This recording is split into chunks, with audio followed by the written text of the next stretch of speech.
implementasi sistem pembelajaran blended learning menggunakan gadget siswa di PKBM Apausa. Kenapa saya membawakan tema blended learning? Sebelumnya, blended learning adalah sistem pembelajaran campuran antara online dan tatap muka.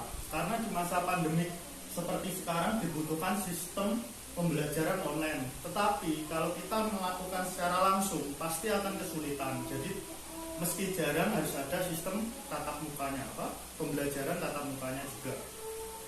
Yang mungkin harus memperhatikan beberapa protokol kesehatan agar kita terhindar dari COVID-19. Menentukan strategi memiliki peran yang sangat penting dalam sistem pembelajaran. Kelebihan-kelebihan blended learning adalah memaksa siswa untuk mau berkembang di masa pandemi ini dan mempelajari sistem online juga, tapi juga tetap harus mempertahankan sistem pembelajarannya juga. Membiasakan siswa untuk mencari pembelajaran dari tutor lewat media sosial. Jadi bukan cuma dari gurunya saja, tapi juga harus mencari secara online, mungkin bisa lewat Google atau lewat PDF yang di-share oleh gurunya. Terus keuntungan yang ketiga, melatih siswa untuk belajar di rumah dan membiasakan mengerjakan tugas dari tutor. Yang seperti kita ketahui bahwa pandemi seperti ini adalah memaksa siswa untuk belajar online, tapi ya tetap itu ada kekurangan dan kelebihannya. Kekurangan metode ini adalah kesulitan untuk membuat sistem pembelajaran e-learningnya atau sistem pembelajaran online.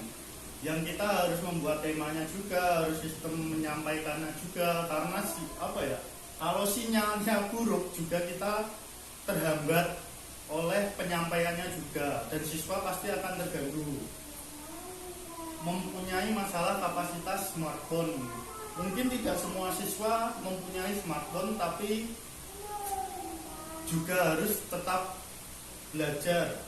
Karena itu blended learning mencampur dengan pembelajaran online dan tatap muka. Banyaknya media atau perangkat dipakai sebagai media penunjang, mungkin seperti smartphone, atau kita bisa memanfaatkan aplikasi seperti WhatsApp dan Zoom untuk sistem pembelajaran ini.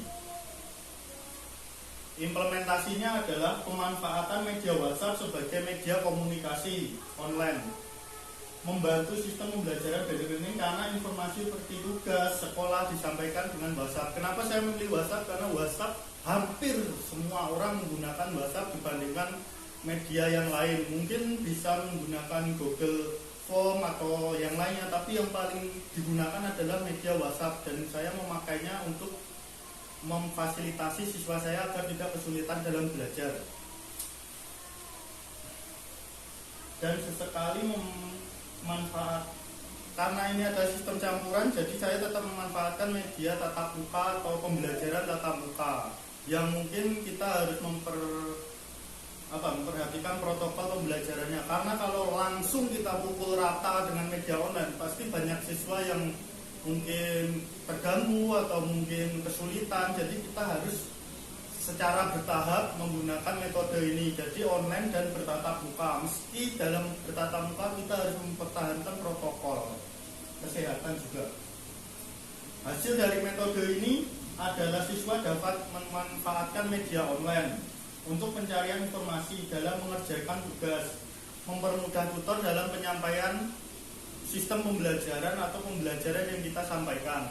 Jadi tidak cuma online, juga harus ada tatap muka. Tetap harus, meski dikurangi frekuensi pembelajarannya, kita tetap harus mengadakan tatap muka, meski mungkin cuma seminggu sekali atau beberapa minggu sekali, agar siswa tetap dapat mengejar pembelajaran yang disampaikan oleh guru.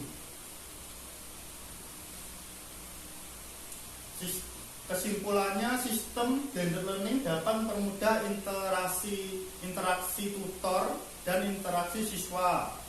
Metode blended learning ini menuntut siswa untuk berkembang secara personal dan mandiri dalam mengerjakan tugas dan pencarian informasi, seperti menggunakan browsingnya atau menggunakan smartphone secara bermanfaat.